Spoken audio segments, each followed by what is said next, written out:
Bwana Yesu asifiwe. Ndugu msikilizaji, na kusalimu katika jina la Yesu Kristo. Leo ni siku njema tena ya Jumatano ya tarehe 17 mwezi wa 12. Tunaelekea mwisho wa mwaka. Mungu ameendelea kuwa mwema kwetu. Ni siku nyingine tena ambayo tumekutana na maswali mbalimbali kutoka kwa wasikilizaji wetu, na kwa msaada wa Mungu na kwenda kuyajibu maswali hayo. Swali la kwanza, tunaanza na swali la ndugu yetu Tarimo kutoka Sumbawanga. Ameuliza kutoka kitabu cha waraka wa kwanza wa Petro sura ya 3 mstari wa 18 mpaka 20. Na unasema kwa maana Kristo naye aliteswa mara moja kwa ajili ya dhambi, mwenye haki kwa ajili yao wasio haki, ili atulete kwa Mungu. Mwili wake akauawa, bali roho yake akahuishwa, ambayo kwa hiyo aliwaendea roho waliokaa kifungoni, akawahubiri watu wasiotii hapo zamani uvumilivu wa Mungu ulipokuwa ukingoja siku za Nuhu, safina ilipokuwa ikitengenezwa, ambamo ndani yake wachache, yani watu 8 waliokoka kwa maji. Swali linasema, je, ni kweli kwamba Yesu alikwenda kuwahubiri watu wa kizazi cha Nuhu walioamini, waliokoka, na waliokataa wanasubiri ziwa la moto?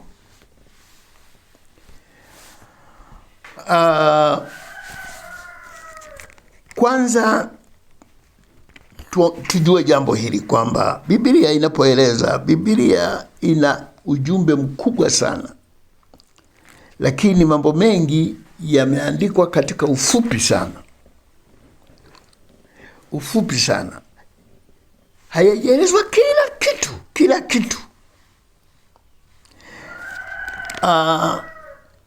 Hapa Biblia inaposema kwamba Yesu Kristo alikufa, roho yake ikahuishwa, manake roho yake yeye waliua mwili, sio hawakumuua Yesu. Hawakumuua Yesu kwa sababu hakuna wezaye kumuua Mungu. Na Yesu hana mwili. Yesu alivaa mwili. Tunasoma hivyo katika Injili. Alivaa. Kuvaa manake ule sio mwili wake. Aliuvaa mwili ili wanadamu wamuone, ashirikiane nao, akae nao. Asingekaa nao katika roho wakati hawamuoni. Ili aonekane ilibidi avae mwili. Kwa maana hiyo ya kuvaa mwili ni kwamba yeye hana mwili. Waliua mwili, yeye akawa hai, akaendelea na hai na huduma yake. Na hapa ametoa mfano tu wa kuwahubiri watu. Anasema alienda akawahubiri, aliwaendea roho waliokaa kifungoni siku za Nuhu. Amemtaja Nuhu. Je, tunaweza kufikiri kwamba tangu ulimwengu ulipoumbwa Mungu alishughulika na watu wa Nuhu tu? Je, baada ya Nuhu watu wote waliokufa ilikuwaje? Kama alienda kwa ajili ya Nuhu. Nuhu ilikuwa ni mfano tu, kwamba kwa sababu katika historia ya Biblia hukumu zimewahi kutoka mara 2, Agano la Kale, wakati wa Nuhu na wakati wa Sodoma. Mungu alipoleta hukumu juu ya wanadamu. Ndio maana ukisoma katika Biblia mifano mingi inatolewa kwa Sodoma na kwa Nuhu. Ile vipindi ambavyo Mungu alitoa hukumu. Hukumu ya 3 itakuwa ni ya mwisho wa dunia. Maana sasa hivi hatoi tena hukumu ya ulimwengu ya watu. Ndio maana ametolea mfano wa Nuhu, lakini maana yake ni kwamba watu tangu mwanzo, watu wamekufa pasipo neema. Sio kipindi cha Nuhu tu, hapana, ni watu, ni kizazi chote, tuseme kwa lugha nyepesi, ni agano la kale lote. Swali lingine la kujiuliza ni hili: je, unadhani kwamba Yesu alikuwa hajawaona hao watu waliokufa toka zamani ambao wako huko kuzimu, alafu baada ya kufa ndipo akashuka kwenda kuonana nao kuzimu kuwahubiri? Yesu ni Mungu, hakuna mahali ambapo anafichwa, hakuna mahali ambapo hajafika. Wala hakwenda kwa sababu wamemuua ndio akaenda. Jambo lingine, unajua maswali haya yanakuja kutokana na ule ufahamu tulio nao. Jambo lingine ni kwamba kuzimu sio chini kama watu wanaodhani. Kuzimu kuna mahali kunakoitwa kuzimu ambako ilibidi aende, maana kabla ya kifo alikuwa hajaenda, sasa ndio alisafiri kwenda huko. Tunapojifunza katika Biblia, kuzimu ni kinyume cha mbingu.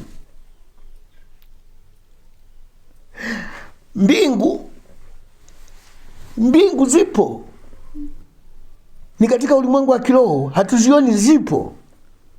Kuzimu kupo, huwezi kukuona wewe, ni wale walio wa kuzimu ndio wanaokuona kuzimu. Na mtu anapokwenda kuzimu, wale wanaokwenda kuzimu, watu wa giza wa kuzimu wenye ulimwengu wao, anapokwenda kuzimu sio lazima potee msimuone, anakuwepo.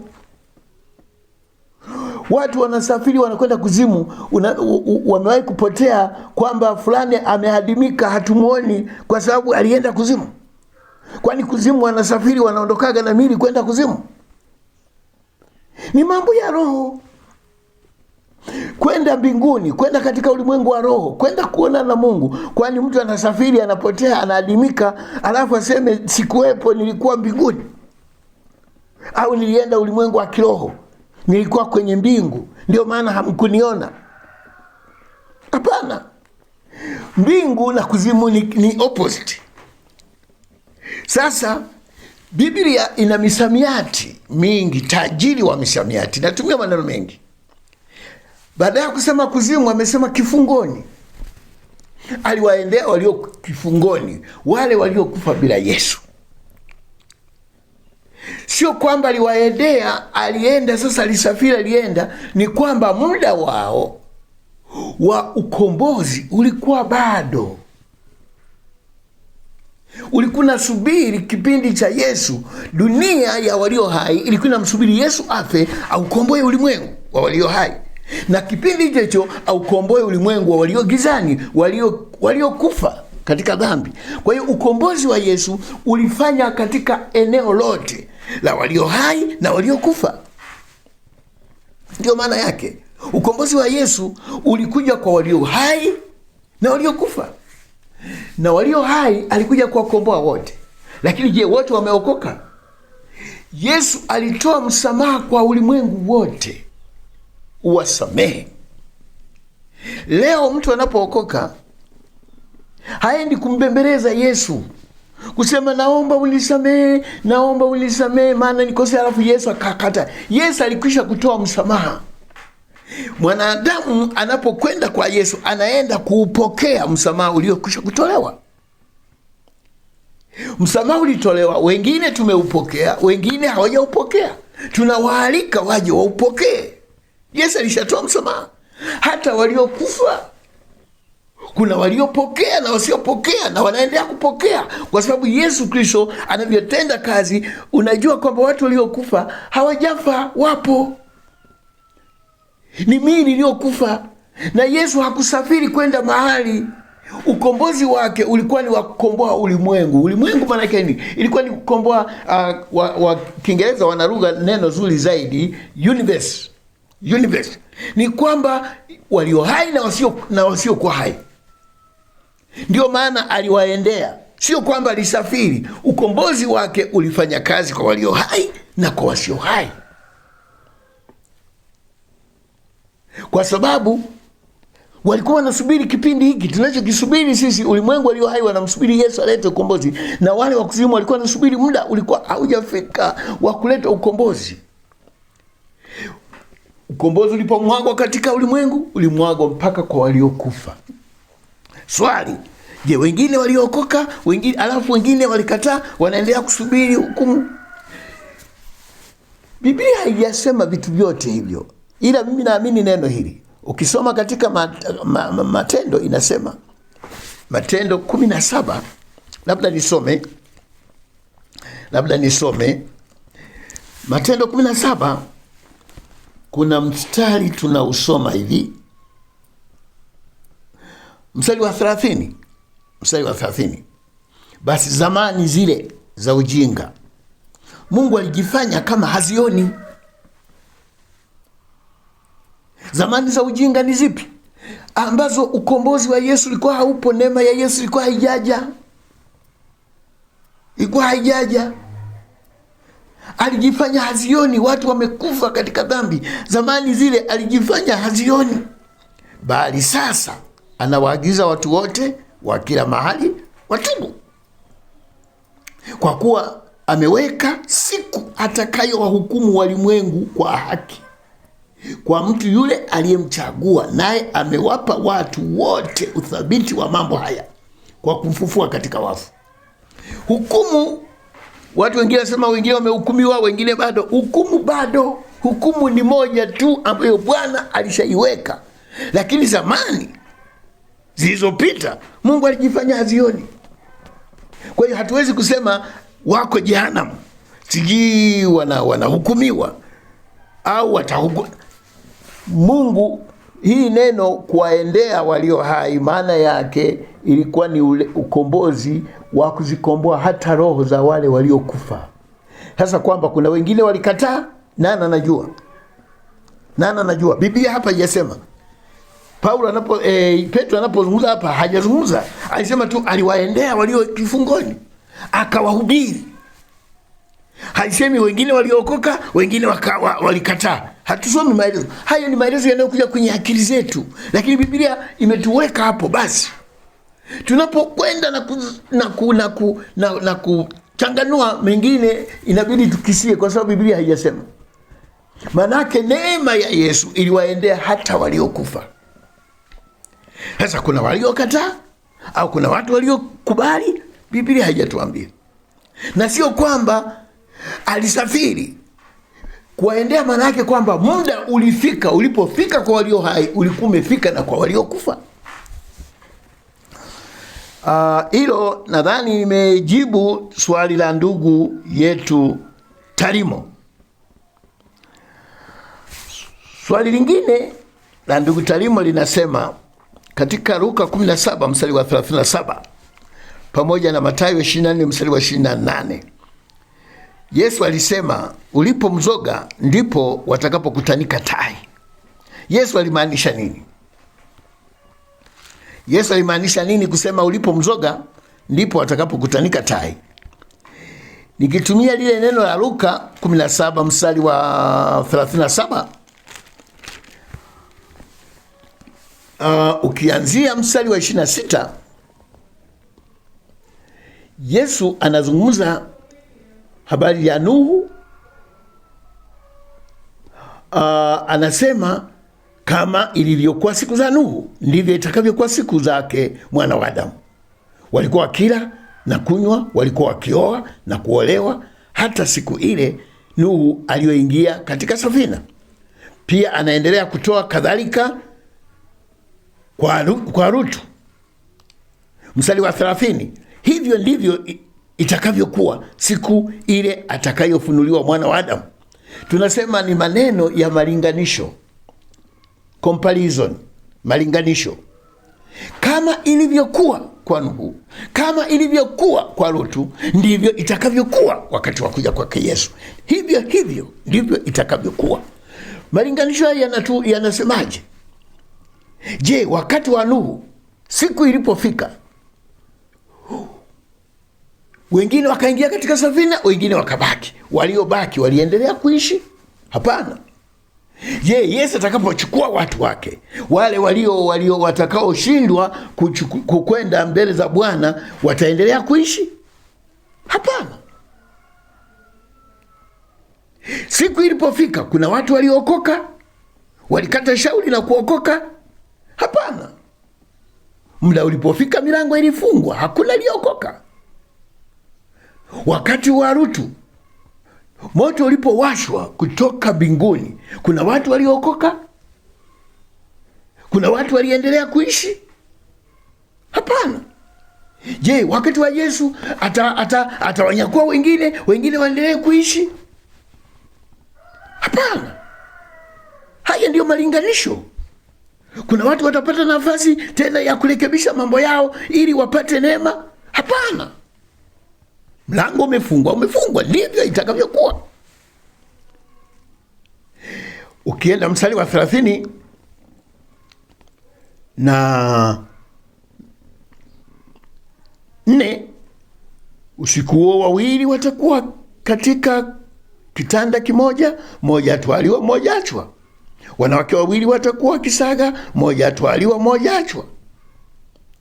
Wawili watakuwa shambani, mmoja atwaliwa, mmoja achwa. Hii mistari wanaitumia watu wanaofundisha unyakuo, kwamba Yesu atakuja ananyakua, anamwacha mwingine, ananyakua mwingine, anamwacha. Wanatumia maneno haya, lakini sio maneno yake. Kumbuka maneno haya, ujumbe wa Yesu alikuwa anafanya malinganisho.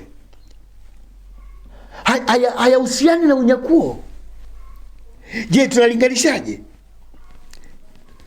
Wakati wa Nuhu, wengine walichukuliwa, waliotwaliwa ni wale walioingia katika safina.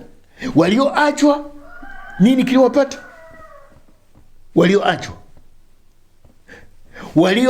Waliotwaliwa ni wale walioingia katika safina. Wakati wa Lutu, waliotwaliwa ni wale walioondoka ndani ya Sodoma. Walioachwa walifanyaje? Waliendelea na maisha? Waliangamia? Hawaliangamizwa, walikuwa mizoga, walihukumiwa. Sasa wanafunzi wanamuuliza Yesu katika mstari ule wa 37, ingawa ni mstari, ni swala ambalo wakati mwingine huwezi kulielewa, lakini kwa kuwa tunatoka na mtiririko wa habari tunaweza kujua walikuwa wanataka nini. Wanasema, wapi Bwana? Wapi? Hawa wanaoachwa wanaachwa wapi? Wakati wengine wametwaliwa, lakini wengine wanaachwa. Swali ni fupi sana, wapi Bwana? Labda wewe huwezi kulielewa, lakini kutokana na habari na mtiririko tunajua walikuwa wanauliza nini. Wapi Bwana? Wataenda wapi? Watakuwa wapi hao watakaoachwa? Ikiwa wengine wametwaliwa, hao wanaoachwa watakwenda wapi? Jibu la Yesu, anawaambia ulipo mzoga ndipo atakapokusanyika tai. Maana yake nini? Watakuwa mizoga, wataangamia, hawataishi, hawataendelea na maisha. Hawa wataangamia. Ukisoma kitabu cha Ufunuo sura ya 19, Ufunuo 19 mstari wa 17, 19:17, kisha nikaona malaika mmoja amesimama katika jua, akalia kwa sauti kuu, akiwaambia ndege wote warukao katikati ya mbingu, njoni mkutane kwa karamu ya Mungu iliyo kuu, mpate kula nyama ya wafalme na nyama ya majemadari na nyama ya watu hodari na nyama ya farasi na watu wa wapandao na nyama ya watu wote, waungwana kwa watumwa, wadogo kwa wakubwa. Kumbuka wakati mizoga, wakati wa Nuhu walipopona katika safina, watu wote walioangamia na maji walikuwa ni mizoga, waliliwa na ndege baada ya maji kukauka. Ufunuo nao unatufunulia mambo haya. Wakati wa hukumu kutakuwa na sikukuu ya ndege, watakula nyama za majemadari na wafalme na watu wa kila namna, wakubwa kwa wadogo. Kwa nini nyama? Kwa nini wanakuwa mizoga? Kwa sababu ya hukumu, kwa sababu ya maangamizi. Wengine wanasimama hapa wanasema kumbe hakuna jehanamu, kumbe hakuna adhabu ya milele, kumbe tutauawa, tutakuwa mizoga, alafu tutaliwa na ndege.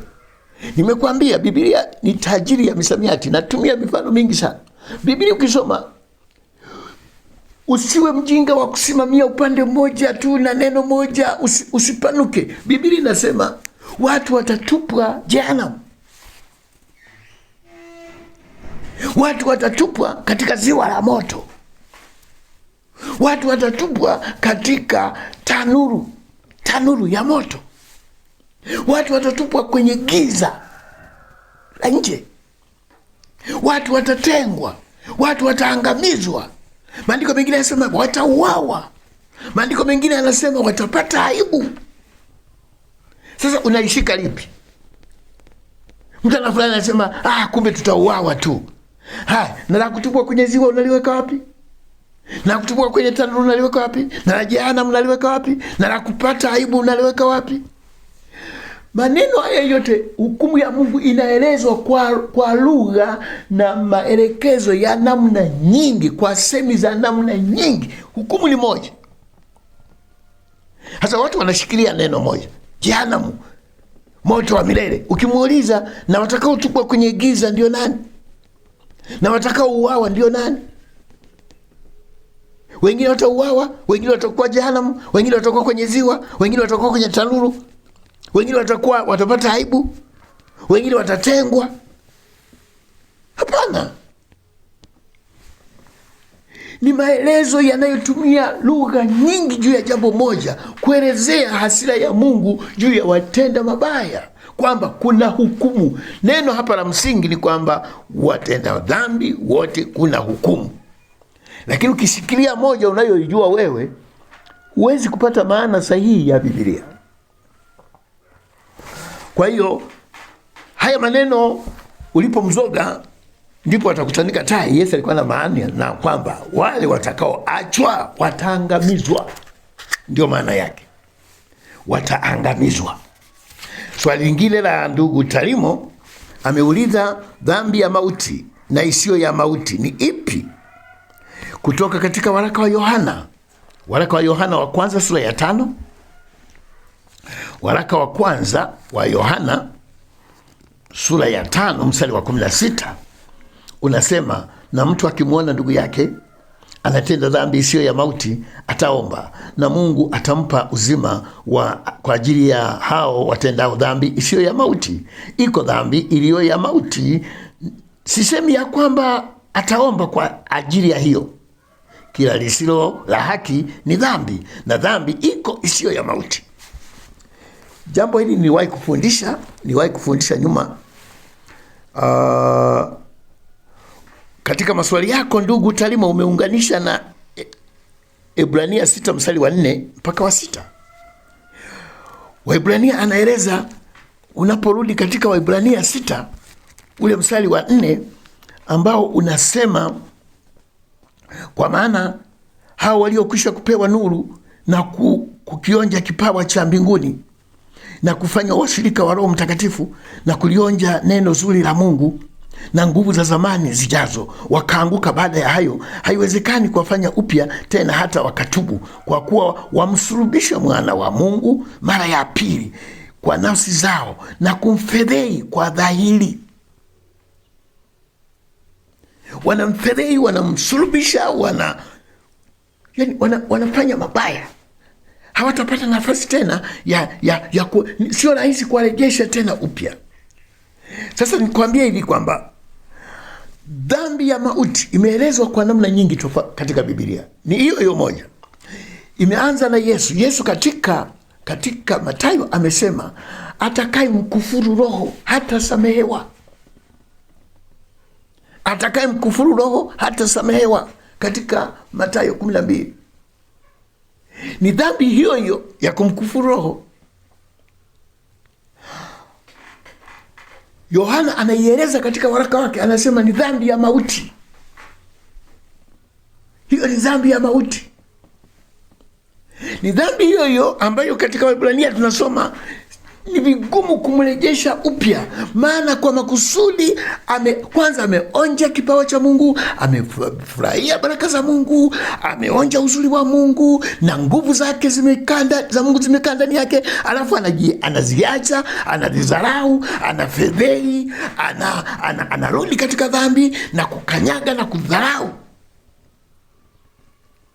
kazi yote ya Yesu Kristo. Hiyo ni dhambi ya mauti. Huko ni kumkufuru Roho. Ndiko anakoeleza Yohana, hiyo ni dhambi ya mauti. Katika Waebrania sura ya 10 anarudia kuielezea mstari wa 26,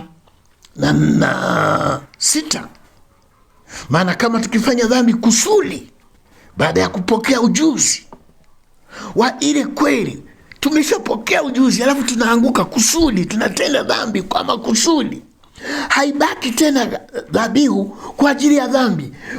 Yesu afanye nini sasa? Umejua kila kitu na uzuri wote, alafu unaamua tu kwa makusudi, unarudi dhambini.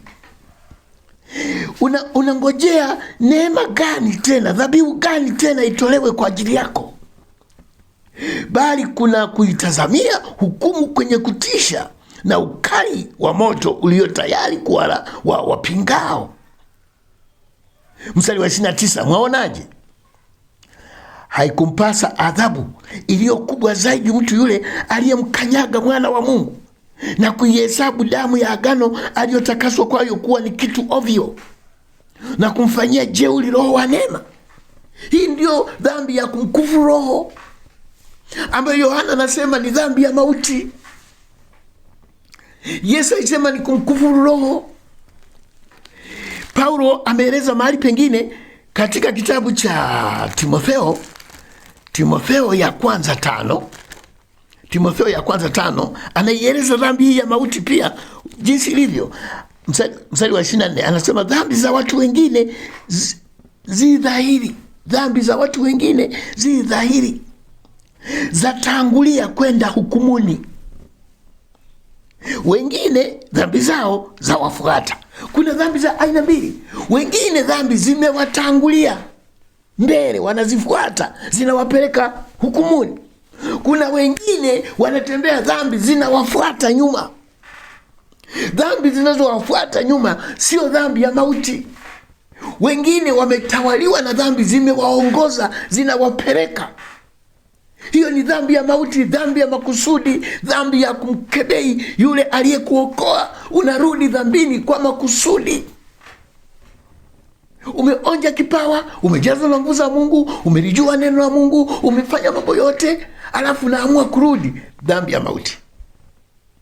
Ndio maana yake. Na kwa hiyo nimejibu maswali yote kwa pamoja. Mungu akubariki. Niende kwa maswali ya Henrika Mikambi kutoka Mwanza. Yeye ameuliza hivi: Yohana 5 mstari wa 28, watu watakaofufuka watakuwa katika hali gani? Kama ni roho, kwa nini watoke makaburini alafu tena waje wakae katika? Kwa nini watoke makaburini? Anasema si ingekuwa ni rahisi tu kwamba wange kama ni roho, kwa nini tena watoke kwenye makaburi ambako walizikwa miili alafu warudi, alafu tuseme watakuwa roho? Watakaofuka watakuwa na hali gani? Watafuka wakiwa na miili au ni roho?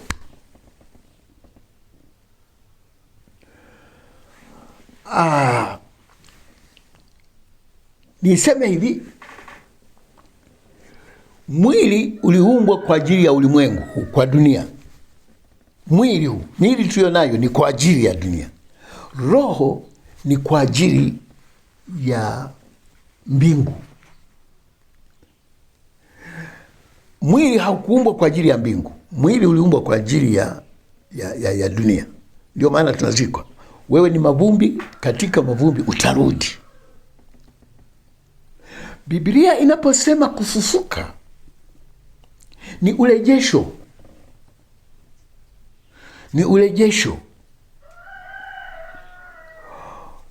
Sisi tulikuwa tumekufa katika dhambi. Biblia inasema tulipookoka ametufufua. Tumefufuka. Waliookoka wamefufuka. Neno kufufuka manake tumerejeshwa katika hali ambayo Bwana alikusudia. Kufufuka, ufufuo, sisi tunaelewa mtu anapofufuka anatoka ndani ya kaburi, anatoka na mwili wake. Na tunamtambua huyu ni fulani, huyu ni fulani, ndio tunasema amefufuka. Ingawa hatujazoea kuyaona mambo hayo. Lakini Biblia ndiyo inatuambia kwamba mtafufuka. Kama nilivyosema, Biblia ina utajiri sana wa maneno. Shida ni kwamba huwa tunakaririshwa kitu kimoja kidogo, tunakaririshwa upande mmoja mdogo. Ukisoma maandiko yanasema hivi, labda nikupe baadhi ya mifano. Biblia inapozungumza habari ya kufufuka, haitumii neno kufufuka tu. Katika Wakolosai 3, Kolosai 3 mstari wa 4, anasema Kristo atakapofunuliwa, aliye uhai wetu, ndipo na ninyi mtafunuliwa. Ndipo na ninyi mtafunuliwa. Kufunuliwa kuna maana gani? Kuja kwa Yesu kumezemwa kwa njia nyingi sana. Atakuja, atarudi, atafunuliwa. Na sisi tulio watu wake tunaambiwa tutatwaliwa au tutabadilishwa, tutafunuliwa. Hata kuja kwa Yesu kunaitwa kufunuliwa. Kwa sababu gani? Kwa sababu Yesu hatumjui kwa mwili, tunamjua kwa roho. Hatumjui hasa alivyo. Na sisi miili yetu tulionayo ambayo inakwenda makaburini sio asili yetu. Asili yetu ipo, asili yetu ya kudumu ya milele ipo, hatujaiona. Tulichokiona ni miili, ndio tumeiona, lakini asili yetu hatujaiona. Itafunuliwa wakati huo. Ndio maana ya kufufuka. Na Yesu hatumjui, hatujamuona hasa alivyo. Kwa nini? Kwa sababu tuko katika miili isiyo yetu, isiyo asili yetu. Katika miili hii hatuwezi kumwona Yesu alivyo. Lakini wakati kifika, maana sisi tutafunuliwa, tutabadilishwa, hatutakuwa hivi tulivyo, ndipo tutakuwa na uwezo wa kumwona na yeye akiwa amefunuliwa. Kule kufunuliwa ndiko kuna kuelezwa kufufuliwa. Tutafufuliwa, tutafunuliwa. Katika Yohana, katika waraka wa Yohana, nisome katika waraka wa Yohana wa kwanza sura ya 3. Wa kwanza wa Yohana sura ya 3 anasema, tazameni ni pendo la namna gani, mstari wa kwanza, aliyotupa Baba kwamba tuitwe wana wa Mungu, na ndivyo tulivyo. Kwa sababu hii ulimwengu haututambui kwa kuwa haukumtambua yeye. Wapenzi, sasa tu wana wa Mungu, wala haijadhihirika bado tutakavyokuwa. Kuna watu wanafundisha wengi sana, wanasema tukifika mbinguni tutafanya hivi, tutakuwa hivi, tutakuwa hivi, tutakuwa hivi. Lakini maandiko yanasema, angalia mtumishi wa Mungu Yohana anavyosema, haijadhihirika tutakuweje. Haijadhihirika. Lakini twajua ya kuwa atakapodhihirishwa. Kudhihirishwa maana yake nini? Atakapokuja, atakapodhihirishwa. Yaani sasa hajadhihirika, hatumjui. Wakati wajua atadhihirika. Kumbe ndivyo alivyo. Kwa nini? Atadhihirika kwa sababu na sisi tutakuwa tumebadilika. Lakini kama hatutabadilika hatuwezi kumwona. Na sisi tutadhihirika, na sisi tutafunuliwa, na yeye atadhihirika. Lakini tunajua ya kuwa atakapodhihirishwa tutafanana naye. Tutafanana naye. Je, unadhani naye Yesu atabadilika? Yesu hatabadilika. Watakaobadilika ni sisi tulio na mwili. Yesu hana mwili. Yesu hatabadilika, ila atafunuliwa. Tunamsikia tu, hatujamuona. Tutafunuliwa. Sasa ndio tutamjua. Biblia inasema tutafanana naye, kwa maana tutamuona kama alivyo. Tutamuona kama alivyo. Tutamuonaje? Kwa sababu na sisi tutakuwa hatuna mwili tena, tutakuwa hatuko hivi tulivyo, ndipo tutakuwa na uwezo wa kumuona. Sasa hivi tuko katika mwili, hatuwezi kumuona. Hawezi kudhihirika tukiwa na hali hii, atadhihirika tukiwa tumeondoka katika hali hii. Kwa hiyo atadhihirika na sisi tutadhihirishwa, tutafanana naye. Sasa kufanana na Yesu, kufanana na Mungu. Yukoje Mungu? Tusipojua Mungu yukoje, hatujui na sisi tutakweje. Lakini tukijua kwamba Mungu ni roho, Mungu hana mwili huu tulio nao, tunajua tutafanana naye. Je, yukoje huyo Mungu? Nani amemuona? Hakuna aliyemuona, lakini yeye ni roho. Tutafanana naye, tutamuona. Sasa hivi hatuwezi kumuona, hivi sasa hatumuoni, kwa sababu mili tulio nayo haistahili kumuona Mungu, mpaka wakati utakapofika ambao tutafunuliwa, ambao tutabadilishwa, ambao tutafanana naye. Sasa kufanana naye ni kwa wote, waliokuwa hai na waliokuwa makaburini, wote tutakuwa sawa. Huwezi kusema huyu ndiye alikuwa hai sasa yuko tofauti na huyu alikuwa makaburini. Wote tutakuwa pamoja. Walio makaburini watabadilisha, hawezi kutoka na mwili. Mwili hauwezi kumuona Mungu. Hata walio hai duniani hawajafa makaburini, mwili hii haiwezi kumuona Mungu mpaka tutoke katika hali hii, ndio tutamuona Mungu. Si ndio Biblia inasema? Watu wana mashaka, watu wanapenda sana mwili. Kuwatoa watu katika mawazo ya mwili, ndugu, ni kazi ngumu, maana watu wameuzoea mwili, wanaupenda. Kuwatoa katika mwili ni kazi ngumu, lakini Yesu mwenyewe hatumuoni. Atakapodhihirishwa na sisi tutadhihirishwa, atakapofunuliwa na sisi tutafunuliwa. Kufunuliwa kwake Yesu manake tunamsikia, tunamuona kwa roho, hatumuoni kwa macho, lakini udhahiri wake, uhakika wake tutamuona, atakuwa wazi. Kwa nini atakuwa wazi? Kwa sababu na sisi tutakuwa hatupo katika miili, tutakuwa tumebadilika, hatupo katika miili. Sio waliokufa tu, na walio hai pia, wote tutafunuliwa pamoja, maanake tutabadilika pamoja. Wale watafufuka. Tunaposema kufuka ni kwa sababu walikufa, na sisi watapata hali nyingine ya kumuona Mungu, na sisi pia hatutakuwa hivi, tutakuwa pamoja. Wala haitakuwepo kusema hawa ndio waliokufa, hawa ndio waliokuwa hai, wako tofauti. Hapana, tutafuna. Ndio maana Biblia inazungumza maneno mengi, atadhihirishwa, kwa sababu vile unavyofikiri sivyo alivyo. Biblia pia inasema na sisi tutafunuliwa, kwa sababu tulivyo sivyo tutakavyokuwa.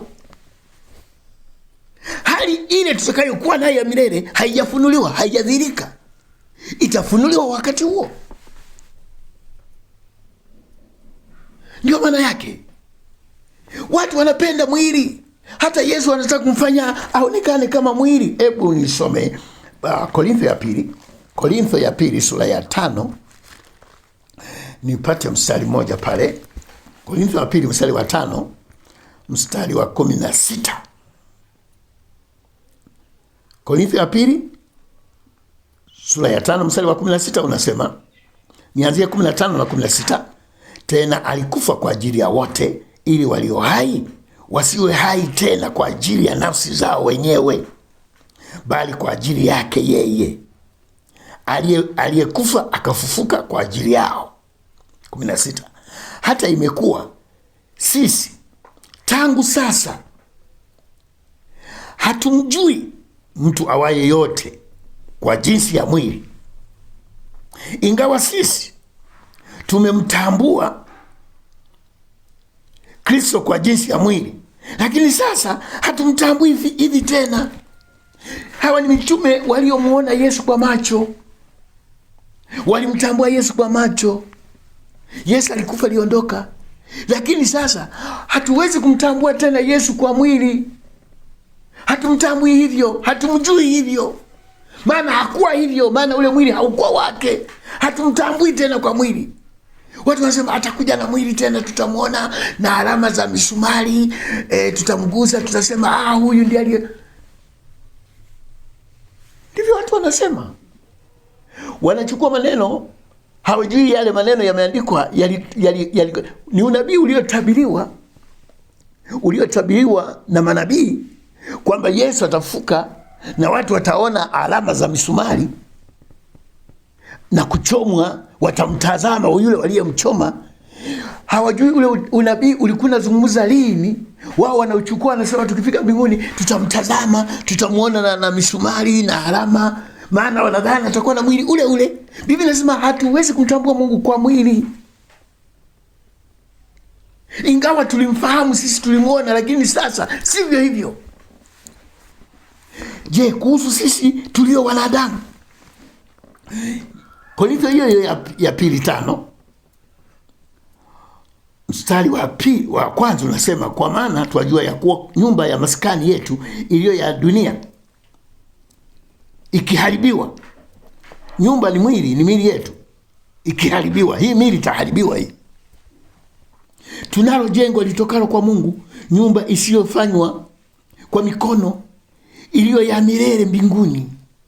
Maana katika nyumba hii, yani mili hii tulionayo hii, twaugua tukitamani sana kuvikwa kao letu litokalo mbinguni. Ikiwa tukiisha kuvikwa, hatutaonekana tu uchi, kwa sababu sisi tulio katika maskani hii twaugua tukilemewa, si kwamba tunataka kuvuliwa, bali kuvikwa, ili kitu kile kipatikanacho na mauti kimezwe na uzima.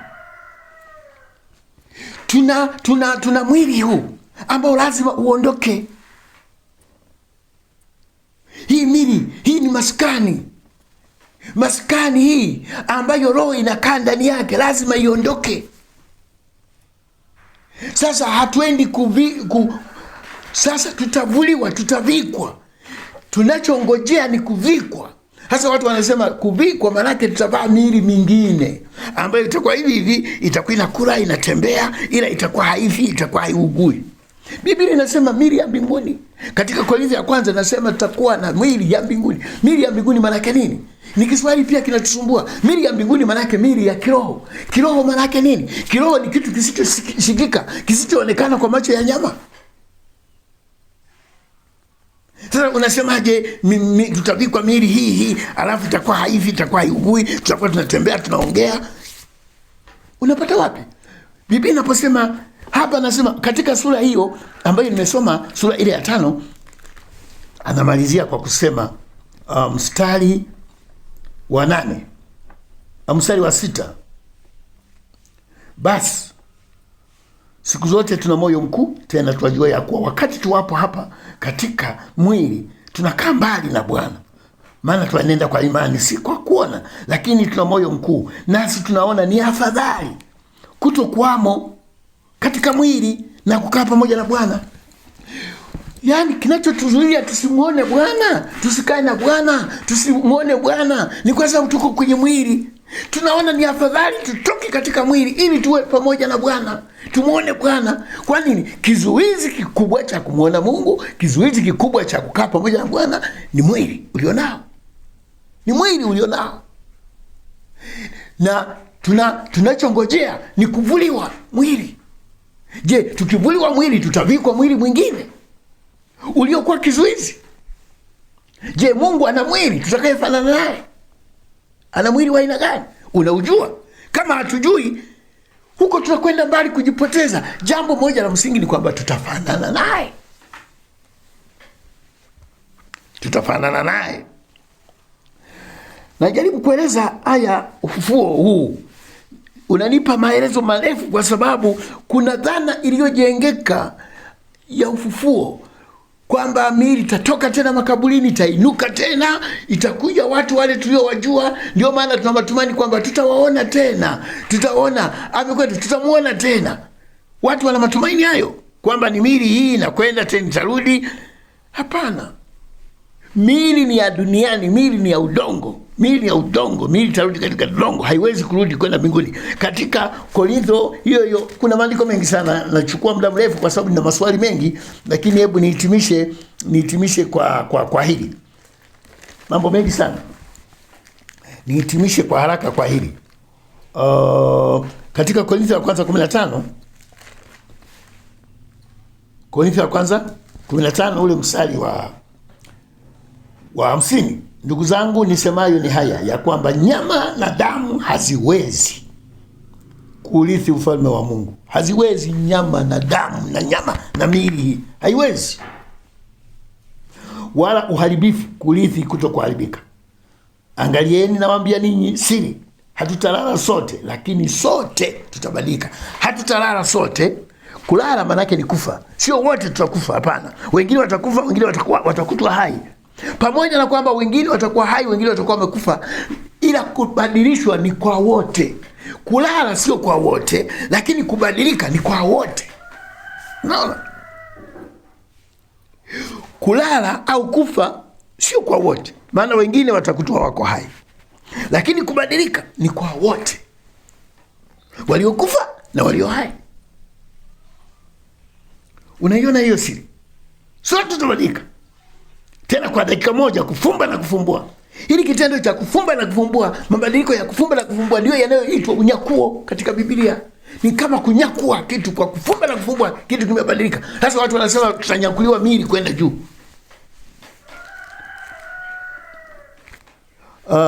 Hiyo ndio maana ule mstari unasema 53, maana sharti huu uharibikao uvae kutokuharibika, nao wakufa uvae kutokufa. Maneno haya kuvaa, watu wanaamini kwamba tutavalishwa miili tena mipya. Hii itatoka, tutavalishwa tena miili mingine, vichwa vingine, macho mengine, miguu mingine, matumbo mengine, mapya ambayo hayaugui. Ndivyo watu wanavyoamini. Lakini Biblia haitupi maelezo hayo. Neno la msingi la kujua, tutafanana na Mungu. Swali lingine la ndugu Henry Mikambi amesema, ikiwa mbinguni ni ulimwengu wa roho wala sio mahali fulani, je, jehanamu ni wapi? Mahali palipo na moto unaowaka usiku na mchana.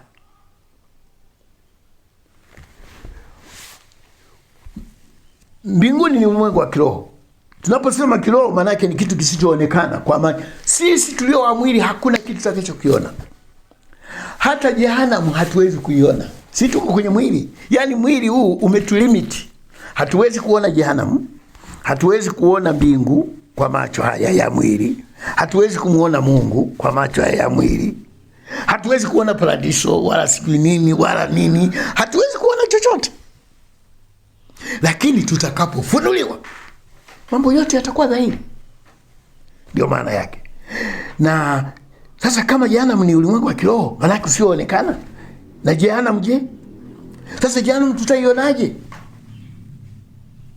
Mwili huu hauwezi kuona chochote. Ni sawa tuna mbingu hatuoni na jehanamu hatuwezi kuiona. Lakini wakati ule vitakuwa dhahiri, kwa sababu hatutakuwa ni sisi, hatutakuwa kama tulivyo. Tutaweza kuona mambo haya yote kwa sababu tutakuwa tumebadilishwa, tutakuwa tumeondoka, tutakuwa tumefunuliwa. Yani tumewekwa kwenye asili yetu ya roho, kama Mungu alivyotuumba na kupulizia pumzi yake tufanane naye. Ndipo itakapodhihirika, ndipo tutakapofunuliwa, ndipo tutakuwa tunayaona mambo haya. Lakini kwa sasa tunaposema jehanamu ni wapi, kuna mahali fulani hapo panaitwa jehanamu, watu wanatumbukizwa na pana moto. Nizungumze jambo hili pia. Biblia inatufundisha mambo mengi kutumia vitu tunavyovifahamu. Biblia inafundisha kutumia vitu tunavyovifahamu. Inazungumza mifano ya mashamba, tunayafahamu mashamba. Mifugo tunaifahamu, kondoo tunawajua. Mifano yote inayozungumza katika Biblia ni mambo tunayoyajua ili tuelewe. Anatumia hata kukaa kwenye kiti, maana ndio tunaelewa. Kumbe tunakaa kweli, tunakaa na sisi kwenye kiti. Anazungumza habari ya kutawala, tunaelewa. Anatumia mifano ya ile tunayojua. Hatumii maneno tusiyoyajua, maana hatuwezi kumuelewa akitumia maneno tusiyoyajua. Anazungumza moto. Kuna uumbaji wa kimwili, kuna uumbaji wa kiroho. Uumbaji wa kimwili tunaziona mbingu ziko anga, tunasema zile, lakini mbingu za kiroho hatuzioni. Ulimwengu tunauona, si ni huu na milima na nini, lakini ulimwengu wa kiroho hatuoni. Tunaona jua la mwili liloumbwa na mwili, lakini jua la kiroho hatulioni. Yesu ndiye jua. Hapa anazungumza habari ya moto. Moto tunaujua. Anazungumzia habari ya tanuri la moto. Tunayajua matanuri. Ametoa mifano ya ziwa. Tunayajua maziwa. Sasa tunafikiri na mbinguni kuna ziwa, tunafikiri na mbinguni kuna tanuri. Tunapewa jambo la msingi, tunajua kwamba kuna hukumu ya kutisha. Namna inavyoelezwa, tunajuaje wakati hatujafika? Tunajuaje wakati hatuwezi kuyajua? Anatupa maelekezo kutumia mifano tunayoijua, lakini si kwamba ndivyo itakavyokuwa. Ametoa mifano ya kina Lazaro. Ile ni mifano, watu wengine wanasema ni uhalisi. Sasa tunafikiri ukifika mbinguni unakwenda kwa Ibrahimu, unakwenda kwa Yesu. Ila alitolea mfano wa Ibrahimu. Watu wanasema haikuwa mfano, ni halisi. Sasa wewe unapokwenda mbinguni utaenda kwa Ibrahimu au unaenda kwa Yesu? Kama ile ni halisi. Je, unafikiri mbinguni kuna mashimo ambayo yanatenganisha, alafu wanaonana watu wa ng'ambo na ile wanaongea? Mifano hii ni mifano inayotufundisha ili tuelewe makusudi ya Mungu. Je, unafikiri huku tunachochea moto? Alipotumia tanuru tunachochea magogo, na watu wanahubiri kwamba mbinguni kutakuwa na magogo yanayowaka usiku na mchana, watu wanaungua. Je, ni moto huu tunaoujua ndio moto ulioko mbinguni na magogo? Biblia inasema kuna moto wa mwili, kuna moto wa kiroho, moto wa Mungu. Sasa sisi tunaelewa ya hapa. Biblia inaposema mtabatizwa kwa roho na kwa moto, ni moto gani unaosemwa? Moto upi unaosemwa? Biblia inasema katika kitabu cha Isaya sura ya 33, Mungu ni moto ulao na kuteketeza. Ni nani anayeweza kukaa na moto unaokula na kuteketeza? Je, ni moto gani? Mungu ni moto tunaojua na magogo ambao huwezi kusogelea joto lake lilivyo kubwa. Biblia inaposema Mungu ni moto, maana yake nini? Hata katika Ibrania anasema Mungu ni moto ulao. Neno la Mungu, Biblia hii tunaambiwa neno la Mungu ni moto. Ni moto gani? Akili zetu zinatuleta kwenye moto wa magogo na kuni. Jambo la msingi pale lazima ujue kwamba kuna hasira ya Mungu ya adhabu. Watu wanazungumza habari, wanatenganisha, siji kuna jehanamu, siji kuna ziwa la moto. Nikwambie katika Biblia, ukisoma ukifuatilia katika Biblia tafsiri, unaposoma mbinguni, unasoma peponi. Peponi ni mbinguni. Ukisoma paradiso ni mbinguni. Ukisoma jehanamu, ukisoma kuzimu ni kumoja huko. Kuzimu ni upande wa shetani. Upande wa shetani unaitwa kuzimu, unaitwa jehanamu. Maandiko yanasema mtu yuko jehanamu au yuko kuzimu. Wengine wanajichanganya, wanasema Yesu alienda kuzimu. Yesu ataendaje kuzimu? Hata ukisoma mfano wa Luka katika Luka la tajiri na Lazaro, aliyekuwa kuzimu ni tajiri, sio Lazaro. Watu wasema Yesu alienda mpaka kuzimu. Kuzimu sio mahali, jehanamu wala sio mahali.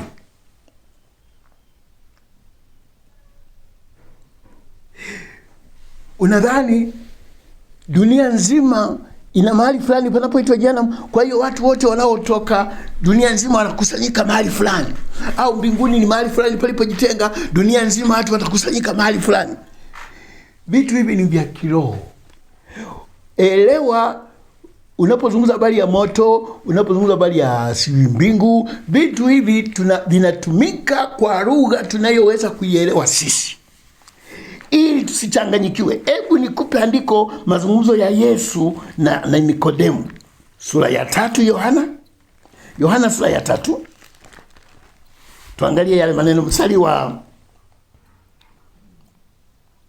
7. Nianzie 6. Kilichozaliwa kwa mwili ni mwili, kilichozaliwa kwa roho ni roho. 7. Usisitaajabu, kwa kuwa nilikwambia hamna budi kuzaliwa mara ya pili. 8. Upepo huvuma upendako na sauti yake waisikia, lakini hujui unakotoka wala unakokwenda. Kadhalika na hali yake kila mtu aliyezaliwa kwa roho. Nikodemu akajibu akamwambia, yawezaje kuwa mambo haya? Yesu akajibu akamwambia, je, wewe mwalimu wa Israeli na mambo haya huyafahamu? Amini amini nakwambia kwamba lile tulijualo, hapo ndio nataka usikilize, lile tulijualo ndilo twalinena, na lile tuliloliona twalishuhudia, wala ushuhuda wetu hamukubali. Ikiwa nimewaambia mambo ya duniani wala hamsadiki, mtasadiki wapi niwaambie hapo mambo ya mbinguni ambako hamkujui, hamjawahi kwenda? Ninawaambia mifano na maelekezo ya duniani mnayoyajua, mnashindwa kuelewa. Niwaambie mambo ya mbinguni msiko kujua, mtaelewa. Biblia inarahisisha lugha ili tuzielewe, tuzitafsiri. Katika Korintho ya kwanza 2, leo nina maswali haya yanahitaji maelezo mengi, na maswali mengine huenda yatabaki nisiyamalize kujibu. Korintho ya kwanza 2 mstari wa 12, lakini sisi hatukupokea roho ya dunia, bali roho atokaye kwa Mungu, makusudi tupate kuyajua tuliyokirimiwa na Mungu. Nayo twayanena kwa maneno yanayofundishwa kwa hekima nayo anasema kwa maneno yanayofundishwa kwa hekima ya kibinadamu, bali yasiyofundishwa pale, na maana yasiyofundishwa kwa hekima ya kibinadamu, bali yanayofundishwa na Roho. Kwa hekima ya kibinadamu unakwama, ndugu yangu. Kwa hekima ya mwili tunakwama, watu wengi wanakwama, lakini yanafundishwa kwa hekima ya Roho. Tukiyafasiri mambo ya rohoni kwa maneno ya rohoni, basi mwanadamu wa tabia ya asili hayapokei mambo ya Roho wa Mungu, maana kwake huyo ni upuzi, wala hawezi kuyafahamu, kwa maana yanatambulikana kwa jinsi ya rohoni. Watu wengi hawaelewi. Ndio maana Biblia inasema enendeni kwa Roho, mwabuduni Mungu kwa Roho, tembeeni kwa Roho, mtayajua mambo ya Mungu. Lakini tumezingirwa, tumebanwa na mwili. Mambo ya Roho kuyaelewa ni vigumu. Tunajaribu kuyatafsiri kwa akili zetu, zinakataa. Tunajaribu kutafsiri kwa mawazo yetu, tunakataa. Wengine wanalazimisha. Mungu ni Mungu, tumwache Mungu aitwe Mungu. Bwana Yesu asifiwe sana. Baada ya kujibu swali hilo, ngoja nikimbie. Swali lingine aliuliza kutoka Yohana 14, ndugu Henry Kamikambi. Yohana 14 mstari wa 2 na wa 3. Anasema pale, panasema ile Yohana 14 mstari wa 3, ile mstari maarufu sana, inajulikana. Ule mstari wa 3 nasema, bali mimi nikienda na kuandalia mahali, nitakuja tena niwakaribishe kwangu, ili nilipo mimi nanyi muwepo. Yeye ameuliza hivi, anasema ina maana katika hayo, mstari wa 2 umetangulia kusema nyumbani mwa Baba mna makao mengi. Sasa anauliza ina maana katika hayo makao mengi sisi tutakuwa mahali alipo Yesu, na sehemu nyingine iliyobaki ya makao inayobaki watakuwepo akina nani? Kama kuna makao mengi, kama makao yako mengi sana, ule mstari wa pili, ina maana basi sisi tuliokoka tutapewa mahali, ametutengea mahali, na sehemu nyingine inayobaki nani watakaa? Tukiweka kwa maana hiyo, ni kwamba kuna mahali ni kama kiwanja, ni kama kiwanja au shamba, alafu mnakwenda mnawekwa mahali, eneo lingine linabaki. Sasa hilo baki linabaki wazi, halina mtu wa kukaa. Biblia iliposema kwamba nyumbani mwa Baba yangu mna makao, turudi, watu wanaamini kwamba makao yametengenezwa kwa ajili ya watu. Sisi ndio tumeandaliwa makao. Ndio maana watu wanasema Mungu ametuandalia makao. Ukisoma katika Biblia, makao sio ya watu, makao ni ya Mungu. Wanadamu ambao ni wengi duniani wanaomwamini Yesu Kristo, hao ndio makao ya Mungu. Hao ndio makao, sio makao yetu, makao ya Mungu ndio maskani. Tumesoma habari ya maskani katika Korintho, tunasoma habari ya maskani katika Efeso, tunasoma habari ya maskani katika Ufunuo. Maskani ni mengi, makao ni mengi. Makao, Yesu alikuja kuleta, kuandaa makao. Makao ni mengi ambayo alikufa kwa ajili yao. Wanadamu wote wanaomwamini ni makao ya Mungu, sio makao yetu. Makao ni mengi sana, lakini katika makao hayo kila mtu ana mahali pake pa kutumika. Ndio maana anasema nawaandalia mahali. Hapa ninapotumika mimi, ni Bwana ameniandalia mahali katika makao yake mengi. Mimi nimepewa hapa, na wewe unapewa mahali pako pa kutumika katika makao mengi. Makao sio ya kwetu, makao ni ya Mungu. Sisi ndio makao. Nikuthibitishie Yohana hiyo 14, Yohana 14, ukiendelea na mtiririko wa Biblia,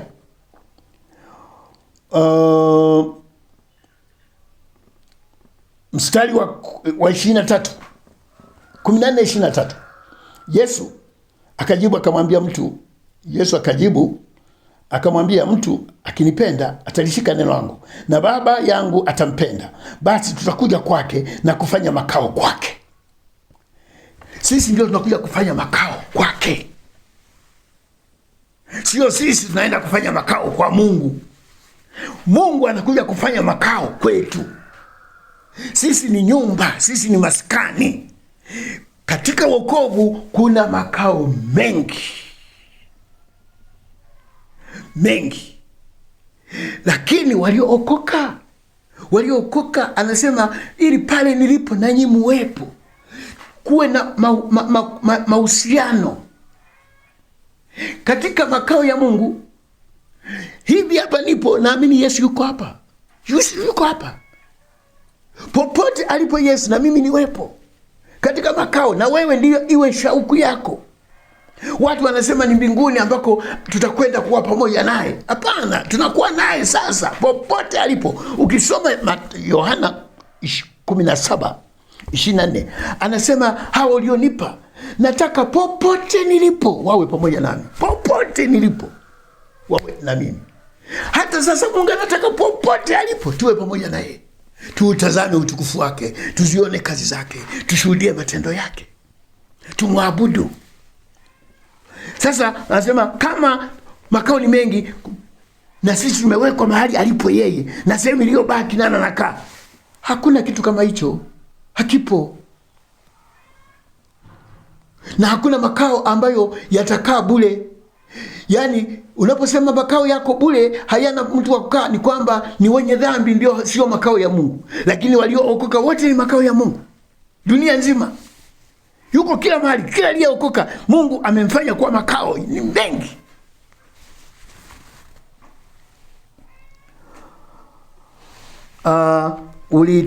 Ulisema kuna mambo mengine ambayo sio rasmi. Wengine wanasema sehemu makao yaliyobaki, mengine atakaa Muhamadi, mengine atakaa Buza, mengine atakaa sijui Hindu. Hayo ni mawazo ya watu. Hakuna kitu kama hicho. Hakuna kitu kama hicho.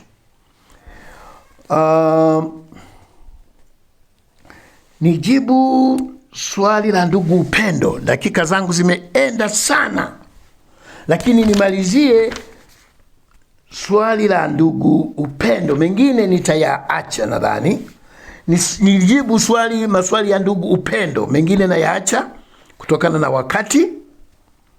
Upendo ameuliza kutoka Morogoro. Upendo kutoka Morogoro ameuliza,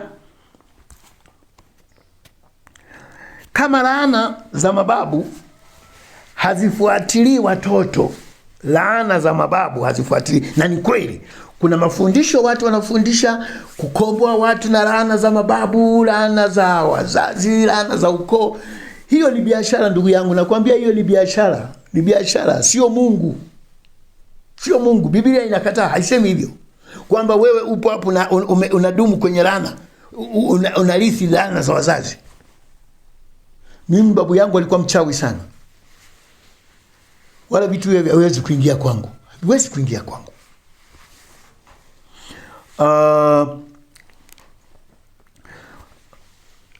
Kama laana ya mababu hazifuatilii watoto, je, baraka nazo hazifuatilii? Ina maana kwamba mimi nikiwa nimebarikiwa, basi na watoto wangu watakuwa nabarikiwa? Na kama laana, kama vile wanajiamini kwamba nikiwa na laana basi laana yangu na mikosi yangu inawafuata vizazi, na nikiwa nimebarikiwa basi na watoto wangu watakuwa nabarikiwa tu. Kumbuka, wokovu katika hii ni Agano Jipya. Wokovu ni kitu cha binafsi. Wokovu ni kitu binafsi. Sikatai kwamba Mungu anaweza kuwabariki watoto kutokana na baraka za Mungu. Mungu anafanya kama pendavyo. Anaweza kubariki watoto wangu akawaondoa katika shida kutokana na alivyoniheshimu, alivyoniheshimisha na kunipa neema. Inawezekana kama navyo, lakini sio sharti kwamba ukibarikiwa na watoto wako wanabarikiwa. Je, huyo Mungu atawabariki watoto wasiompenda Mungu, wasiomcha Mungu? Atawabariki kwa sababu wewe umebarikiwa, watoto wako wamtaki Mungu, alafu atawabariki warithi baraka zako? Haiwezekani. Wokovu ni wa mtu binafsi, na Mungu kama atawabariki watoto kwa ajili yako, ni kwa sababu na wao wamempokea, wanamheshimu, wanamwabudu. Lakini hakuna sheria ya kwamba kwa sababu wewe umebarikiwa na baraka zitawafuata watoto. Wokovu na baraka ni za mtu binafsi. Umesema swali lingine, tuombe vipi kwa komboa waliofungwa na uchawi, walioibiwa hatima zao, ulevi, kafara? Hatuna njia, hatuna maombi ya zaidi ya tunavyoambiwa kuomba. Ni kuomba na kushuhudia. Tumepewa ni kuomba na kushuhudia. Kweli wapo watu waliofungwa na uchawi. Tunahubiri Injili, watu waache uchawi. Ni neema ya Mungu iliyobaki kuwaokoa. Na sisi tutaendelea kuhubiri. Walioibiwa hatima. Haya ni mambo pia ya imani ambazo zimezuka leo. Watu wanasema mtu ameibiwa hatima yake, ameibiwa nyota, mtu wa Mungu haibiwi. Labda wanaibiana watu walio gizani, walio kwa shetani katika ufalme hao, wakisema nimeibiwa nyota na mwenzangu, nimeibiwa, nimeharibiwa, wamenifungia njia. Watu walio gizani wanapoibiana, wao ndio wanajua. Lakini mtu wa Mungu anaposema nimeibiwa nyota, sijui hatima, sijui nini, huyo ameanguka. Katika Mungu hakuna kuibiana. Hakuna naweza kuiba hatima yangu, hakuna naweza kuiba nyota. Hakuna nyota kwanza katika wokovu. Hayo ni mambo ya kichawi, lakini watu wa Mungu wameingia huko. Watu wa dunia wakisema tumeibiana, mimi nawaelewa, wanajuana wao wenyewe. Lakini mtu wa Mungu naye anazungumza habari ya kuibiwa nyota, kuibiwa hatima. Tumejichanganya sana. Huyu mtu nakuwa na mashaka naye. Unaibiwaje nyota? Unaibiwaje hatima? Hao walioko nje wako gizani wamefungwa, tuwaombee, tuwahubirie. Hatuna maombi ambayo yako nje ya uwezo wetu wa kuomba. Tutaendelea kuomba kama Mungu alivyotuambia tuwaombee watu na kuwahubiria. Neema ya Mungu ipo juu yao kuokoa. Wengine ndoto mbaya na wanaochukulia misukule Wanaoweza kuchukuana misukule na wako wapi? Ni huko kwenye ulimwengu wa giza wanajuana.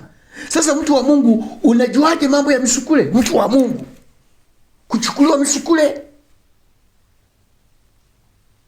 Na watu wengine wanasema wanakwenda kuwatoa watu misukule, wanawaleta kwenye hali ya kawaida. Hizo ni biashara ndugu zangu. Hizo ni biashara. Dunia hii imeharibika. Mungu atusaidie. Swali lingine la ndugu Upendo kutoka Morogoro anasema kuna kitu kinaitwa spiritual husband, yaani mume wa kiroho na mke wa kiroho. Je, ni kitu cha kweli? Na wanasema kwamba hawa mume wa kiroho akikuoa huwezi kupata tena mume wa kimwili. Mambo ya spiritual husband na spiritual wife ni mambo ambayo yako katika ulimwengu wa giza. Kwenye ulimwengu wa giza mimi siwezi kupinga, maana huko kuna mambo mengi yaliyoko huko sisi hayatuhusu. Maana wana ufalme wao, wana shetani wao, wana utawala wao, wana giza lao. Tunapohubiri Injili ni kuwatoa huko. Kweli kuna watu wanawake hawajaolewa, lakini wanaume wanazalishwa hawajui hata ume zao, wanafanya mapenzi watu ambao hawajui, katika ndoto, katika giza, sio katika ulimwengu wa kawaida. Anapoamka ulimwengu wa kawaida haoni, lakini katika ulimwengu wa kiroho anafanya mapenzi na mume. Na wanaume wako hivyo hivyo, wana mume wa kiroho, wana mke wa kiroho. Kwa mtu wa Mungu aliyeokoka, tunapokutana na mambo kama hayo, tunaomba na kufunga na kuwafungua katika giza hilo ili watoke, maana ni kifungo cha shetani. Na mtu anapokombolewa, huyo mume wa kiroho atapotea, hata kuwepo tena. Mume wa kiroho au mke wa kiroho hata kuwepo tena. Sasa nasema anaweza mtu aliyemuoa mke kwa kiroho anamzuia mtu asipate mume. Si ni katika ulimwengu wa giza huo? Wanaharibiana. Lakini Yesu akifanya ukombozi kwa mtu huyu, nini kinabaki? Si anarudi katika hali ya kawaida, anaondoka katika ufalme wa giza, anarudi kwenye ufalme wa Yesu, anahamishwa. Hata kihamishwa, nini kinakataa kuolewa? Nini kitakataa kuoa? Hakuna. Lakini mambo Biblia inasema, ukisoma katika kitabu cha Efeso, ukisoma kitabu cha Efeso anazungumza, anasema kuna mambo mengine ambayo hata kuyatamka, hata yanayofanyika gizani, yani hata kuyatamka kwa siri. Efeso 5 mstari wa 11, Efeso 5 mstari wa 11 unasema hivi: wala msishirikiane na matendo yasiyozaa ya giza, msishirikiane nayo, bali muyakemee. Ndio wajibu wetu kuyakemea. Hayapo kwetu, yako kwa wale. Tunakemea na kuwavuta watoke kule waje huku. Wakija kwa Yesu, spiritual husband atatoka wapi? Wife husband au wife husband au atatoka wapi? Husband wife, husband wife wa kiroho watatoka wapi? Mume wa kiroho, mke wa kiroho watatoka wapi? Wako kifungoni, kule ndiko yanakofanyika. Mstari wa 11 unasema msishirikiane na matendo yasiyozaa ya giza, bali muyakemee. 12 anasema kwa kuwa yanayotendeka kwao kwa asili, mambo yanayotendeka huko kwa asili ni aibu hata kuyanena, wala hatuwezi kuyajua. Mungu atusaidie. Kuna watu wanasema wamepewa roho za kutambua aina za mapepo, sili pepo nani na majina yao na matendo na nini na nini, na pepo hili linaweza kutoka kwa namna hii na hii kwa masharti haya. Ninajiuliza bado kwamba hivi mambo ya ufalme wa giza huko unaingia mpaka unayapata giza huko, unayapataje? Neno inasema mambo yanayotendeka kwa asili katika ufalme wa giza ni aibu hata kuyatamka. Lakini sisi tumeitwa kuyakemea kwa neno la Mungu na kwa Injili. Bwana Yesu asifiwe. Swali la mwisho la ndugu Upendo ameuliza vitabu vya Biblia Enoch, bin Sira, Makabayo na kadhalika. Je, ni vibaya kuvisoma? Hivyo vitabu tunaviita apokrifa. Ni vitabu vilivyokataliwa na kanoni ya Biblia. Kanoni, sheria ya kuviunganisha vitabu vya kibiblia. Kuna vitabu vilivyokosa vigezo vya kukubalika kwamba ni vitabu vitakatifu kwa sababu vimechanganya mambo.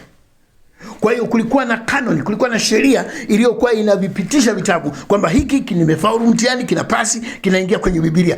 Vitabu vingi vilishindwa, vilifeli kwa sababu ya mchanganyiko uliomo ndani. Vilikataliwa na mababu huko zamani, vikaitwa apokrifa, vikatengwa na Biblia. Vinaruhusiwa kusoma kama historia, lakini usisome kama vitabu vitakatifu kwa sababu vilikataliwa toka zamani kwamba havikizi vigezo vya kumsaidia mtu katika mambo ya kiroho. Kwa hiyo ukivisoma vitakuharibu, lakini ukisoma kwa kujua historia, humo ndani yake kuna historia nyingine za kweli, kuna historia za uongo, kuna mambo yanaweza kukusaidia, kuna mambo yasiyo kusaidia, lakini haviitwi vitabu vya kiroho. Kuvisoma sio dhambi, sio vibaya, lakini unaweza kusoma kwa kutaka kujua kitu fulani. Hata wale wanaosoma, wanaofundisha kwamba Biblia inasema mtu akifa uende utoe sadaka shilingi ngapi, alafu Bwana atamtoa kuliko aliko marehemu na kumleta. Wanasoma wapi? Si wanasoma kwenye vitabu hivyo vya apokrifa. Ndiko yanakopatikana mambo huko. Mungu atusaidie. Si vibaya, lakini Mungu, kuna maswali machache nimeacha, tutayaunganisha katika wiki ijayo. Nikukaribisha ndugu katika maswali katika vipindi vyetu. Mungu akubariki. Tuko mwezi wa 12, tunajiandaa kwa ajili ya kongamano la Morogoro. Bado nakualika na wewe ujitahidi kualika na wengine watakaoweza kuwepo katika kongamano letu. Tuonane kwa furaha, tupumzike pamoja, tuombe pamoja, tumtukuze Mungu pamoja mwisho wa mwaka huu. Jina langu naitwa Zefania Mwarusambo. Namba ya simu 0754041599. Namba nyingine ni 0769007328 na namba ya tatu ni 0677880199. Nikukaribishe katika huduma hii ya Mwarusambo International Family. Mungu akubariki sana. Amen.